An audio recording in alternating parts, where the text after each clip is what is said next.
27వ తారీఖు జరగబోతున్న ఎమ్మెల్సీ ఎన్నికల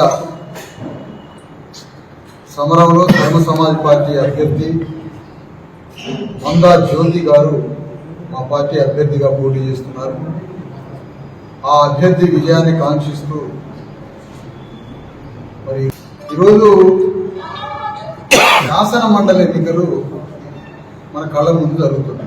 వాస్తవానికి శాసన మండలి, రాజ్యసభ అనే పెద్దల సభలు ఎందుకు ఏర్పాటు చేశారంటే ప్రజాస్వామ్యం మరింత పరిరక్షించబడాలి, రాజ్యాంగం మరింతగా కార్యాచరణకు నోచుకోవాలి. దానికి తగ్గట్టుగా లోక్సభ, అసెంబ్లీలు కార్యాచరణలో లేవు. కాబట్టి సమాజంలో మానవతావాదులు, మేధావులు, నిపుణులు, స్థానిక సంస్థల ప్రతినిధులు, ఉపాధ్యాయులు, పట్టభద్రులు, సాహితీకారులు ఇలాంటి వాళ్ళు పెద్దల సభలోకి వచ్చి వాళ్ళు కూడా ఈ శాసనాలు తయారు చేసే దాంట్లో వీరు కూడా ఉండాలనే శాసన మండలి, రాజ్యసభ అనే పెద్దల సభలను ఏర్పాటు చేయడం జరిగింది. చివరికి అగ్రవర్ణ కార్పొరేట్ పెట్టుబడిదారులనే ఒక మాఫియా చివరికి శాసన మండలిలోకి, రాజ్యసభలో కూడా జరగబడింది. ఇలా రాజ్యసభ చూస్తే మొత్తం పెట్టుబడిదారులు, వేల కోట్ల అధిపతులు, వివిధ రాష్ట్రాల నుంచి అదాని, అంబానీ లాంటి కూడా రాజ్యసభలోకి వస్తారు. అగ్రవర్ణాలు రాజ్యసభలోకి వస్తారు. సేమ్ మన శాసన మండలి. ఈ శాసన మండలిలో కూడా అగ్రవర్ణాల ఆధిపత్యం, అది టీచర్ల నుంచి అగ్రవర్ణాల ఆధిపత్యమే, పట్టభద్రుల నుంచి అగ్రవర్ణాల ఆధిపత్యమే, గవర్నర్ రిక్రూట్ చేసే దాంట్లో అగ్రవర్ణాల ఆధిపత్యమే, అన్ని రకాల అగ్రవర్ణాల ఆధిపత్యం మన శాసన మండలి సభ్యులు కూడా. నేను అడగాలి, అసెంబ్లీ ఎన్నికలకు పోతే అక్కడ ఈ అగ్రవర్ణాల ఆధిపత్యం, ఈ రాజ్యసభ ఎమ్మెల్సీలోకి పోతే అక్కడ ఇది, చివరికి చిన్న చిన్న అపార్ట్మెంట్లు, పార్కులు, చిన్న చిన్న యూనియన్ల దగ్గర నుంచి రాజ్యసభ వరకు ఈ రెడ్డి విరమ అభ్యర్థుల ఆధిపత్యం. అంటే వీళ్ళు చిన్న అపార్ట్మెంటు, లేకపోతే హౌసింగ్ కాలనీ, లేదా ఒక పార్కు కమిటీ, అక్కడికి పోయినా కూడా రెడ్డి గారు పోటీ చేయాల్సింది ఆడవడం. ఇట్లా ప్రతి చోట అగ్రవర్ణ ఆధిపత్యమే. చివరికి శాసన మండలిలో పట్టభద్రులంతా మన నిరుద్యోగులు, పేదలు ఉన్నారు కదా, ఆ నిరుద్యోగుల సమస్యల పరిష్కారానికో, విద్యా వ్యవస్థ ప్రక్షాళనకో శాసన మండలి కదా అభ్యర్థులను పెడదాము, మంచిగా ఇక్కడన్నా మేము ఓట్లు సంపాదించుకుందామంటే ఈ పెద్దల సభ ఇంటలెక్చువల్ శాసన మండలిలో కూడా మందు పంచడం, దీంట్లో కూడా పైసలు పంచడం, ఇట్లా ఓట్లను కొనుగోలు చేస్తారు. దీన్ని తీవ్రంగా ధర్మ సమాజ్ పార్టీ ఖండిస్తూ ఉంది. అందుకని వీటన్నింటికి భిన్నంగా, వ్యతిరేకంగా ఒక పేదరాలు, ఒక డాక్టర్గా నేత్ర వైద్యం నిపుణురాలైనటువంటి, కొత్తగా మరి ప్రాక్టీస్ లోకి వచ్చినటువంటి మందా జ్యోతి, సిద్దిపేట వాస్తవ్యాలు, ఒక దళిత స్త్రీ, ఫస్ట్ టైం ఇండియన్ హిస్టరీలో, ఇంకా చెప్పాలంటే తెలంగాణలో శాసన మండలి ఎన్నికల్లో ఒక దళిత స్త్రీ పోరాటం చేస్తుంది అగ్రవర్ణ రెడ్ల మీద యుద్ధం చేయడానికి. శాసన మండలికి ఓటేయమని మందా జ్యోతి పోటీ చేస్తారు. ఆమె మహిళ, దళిత స్త్రీ, 2 అర్హతలు, 3వ అర్హత మాలా మాదిగలు కలిసిన ఆదర్శ కుటుంబం, నేత్ర వైద్యురాలు, ప్రజలకు సేవ చేస్తుంది. ఒక దళిత ఉమెన్, మాలా మాదిగ 2 కులాలకు సంబంధించిన ఆదర్శ కుటుంబం, నేత్ర వైద్యంతో సమాజంలో సర్వీస్ చేస్తూ ఉంది. అదే కాక మా పార్టీ రాష్ట్ర కమిటీ సభ్యురాలు. అలాంటి మందజ్యోతి ఎన్నికల్లో ఒక నరేందర్ రెడ్డి, ఇంకొక రెడ్డి నంజిరెడ్డి, ఇలాంటి పురుల మీద ఒక సాధు జంతువులాగా మేము యుద్ధం చేస్తున్నాం. అందుకని మేము కోరేది ఏంటంటే బీసీ, ఎస్సీ, ఎస్టీ పట్టభద్రులంతా మందజ్యోతికి ఓటేయండి.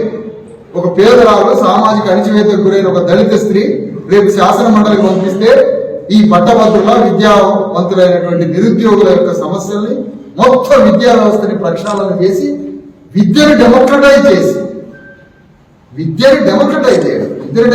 చేయడం అంటే విద్య కొద్దిమంది చేతిలోనే ఉంది. కొద్దిమంది చేతిలో ఉన్న విద్యని ప్రజలందరికీ అందుబాటులో తీసుకొచ్చే విద్యా వ్యవస్థని ప్రజాస్వామీకరించడం, నిరుద్యోగ సమస్యల్ని పరిష్కరించడం, చదువుకున్న పట్టభద్రులందరికీ ఉద్యోగ నైపుణ్య అవకాశాలు ఇప్పించడం, ఇలాంటి కార్యక్రమాలన్నీ చేయడానికి మరి ఈరోజు మందా జ్యోతి అనేటువంటి ఒక మంచి చదువుకున్న దళిత స్త్రీని ఈ ఎన్నికల్లో నిలబెట్టినాం. ఈ హోరాహోరీ యుద్ధంలో ఒక ఆయన ప్రైవేట్ స్కూల్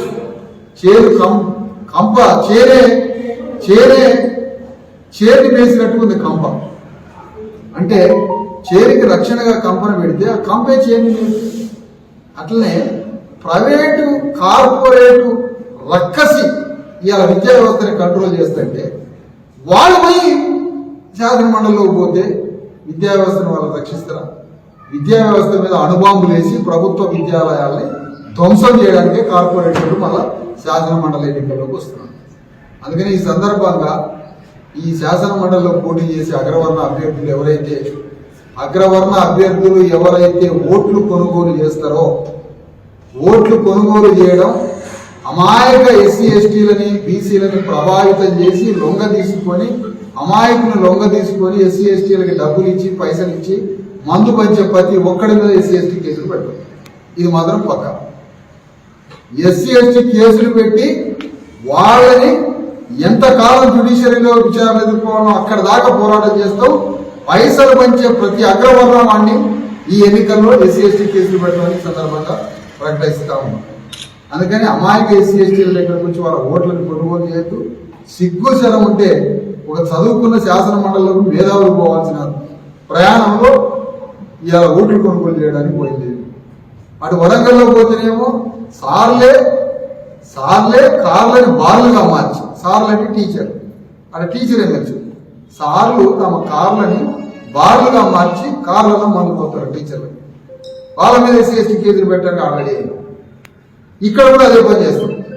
మర్యాద పైసలు పంచకుండా మీదేదో మీ కాన్సెప్ట్ చెప్పండి. అయ్యా నేను ప్రైవేట్ స్కూల్స్ పెట్టుకున్నా, అయ్యా నేను గవర్నమెంట్ స్కూల్స్ మీద అనుభవం లేదు, అమ్ముతా, విద్యా వ్యవస్థను సర్వనాశనం చేస్తా, అన్ని కాన్సెప్ట్ ఏదో చెప్పుకొని ఓటాడు. అంతే తప్పుడు కొనుగోలు చేస్తారంటే నీళ్ళలో చెప్పులు దడుపుతాం. 1,00,000 డబ్బులు కాదు, 1,00,000 చెప్పులు తీసుకొని తిరుగుతాం ఒక్కొక్కటి. అందుకని ఇక 1,00,000 డబ్బులు పోయి 1,00,000 చెప్పులతో రెడీ అవుతున్నాం. 1,00,000 చెప్పులు తీసుకొని ఎన్నికల్లో ఎవడు మమ్మల్ని కొనుగోలు చేస్తాడో, కొనుగోలు చేసేవాడిని మా దగ్గర మా దగ్గరే ఉంటాడు, వాడిని ఇద్దరిని మడత పెట్టి చెప్పు తీసుకుంటున్నాం. 1,00,000 చెప్పుల కార్యక్రమం ఇంకా చెప్పాలని.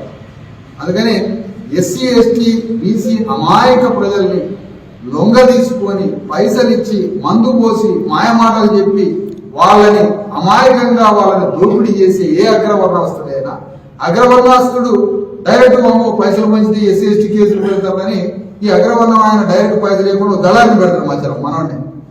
ఈ దళారిని పైసలు పంచించేటోడిని ఇద్దరి మీద 1,00,000 చెప్పుల కార్యక్రమం ఉంటుందని ఈ సందర్భంగా ప్రకటిస్తున్నాం. అందుకని ప్రజాస్వామ్యాన్ని పరిరక్షించాలన్నా, రాజ్యాంగ వ్యవస్థని పరిరక్షించాలన్నా శాసన మండలి రాజ్యసభ ఎన్నికలు అవసరం.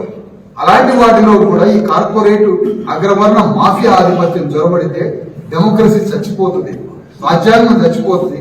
మనలాంటి పేద మధ్యతరగతి ప్రజలు బతకాలంటే ఈ ఎన్నికల్లో అణగారిన వర్గాల అభ్యర్థులకు ఓటేసి గెలిపించాలని ఫస్ట్ ప్రియారిటీ. ఈరోజు మందజ్యోతి సీరియల్ నంబర్ 9 మందజ్యోతి నేత్ర వైద్య నిపుణురాలు, ఒక ఆదర్శ మాలా మాదిగల పంచాయతీ అయింది. మొన్ననే పంచాయతీ అయిపోయింది. ఆ పంచాయతీ అయిపోయిన మంచి శుభ సందర్భంలో మాలా మాదిగా కులాంతర వివాహం చేసుకున్న ఒక కుటుంబం నుంచి వచ్చిన దళిత ఉమెన్ మందజ్యోతి, ఒక దళిత స్త్రీ మాలా మాదిగా ఆదర్శ కుటుంబం నుంచి వచ్చిన ఆమె, అందరికీ లక్షల మందికి ఇప్పటికే వేల మందికి కళ్ళజోడు ఉచితంగా ఇచ్చి వాళ్ళందరికీ వైద్యం చేస్తున్న మహిళ. సీరియల్ నంబర్ 9 27వ తారీఖు జరిగే పట్టభద్రుల ఎమ్మెల్సీ మెదక్, ఉమ్మడి మెదక్ జిల్లా, ఉమ్మడి ఆదిలాబాద్, ఉమ్మడి నిజామాబాద్, ఉమ్మడి కరీంనగర్ జిల్లాల మరి శాసన మండలి పట్టభద్రుల ఎమ్మెల్సీ ఎన్నికల్లో పోటీ చేస్తున్న మందాజ్యోతి గారికి అత్యధికంగా ఓట్లేసి గెలిపించి ఆమెని శాసన మండలికి పంపించి పట్టభద్రుల నిరుద్యోగుల సమస్యలను పరిష్కరించడం కోసం మరి విద్యా వ్యవస్థని ప్రక్షాళన చేసి, విద్యా వ్యవస్థని డెమోక్రటైజ్ చేసి, రాజ్యాంగాన్ని ప్రజాస్వామ్యాన్ని పరిరక్షించి అణగారిన వర్గాల ఆత్మగౌరవం కోసం మందాజ్యోతికి మాలా మాదిగలు,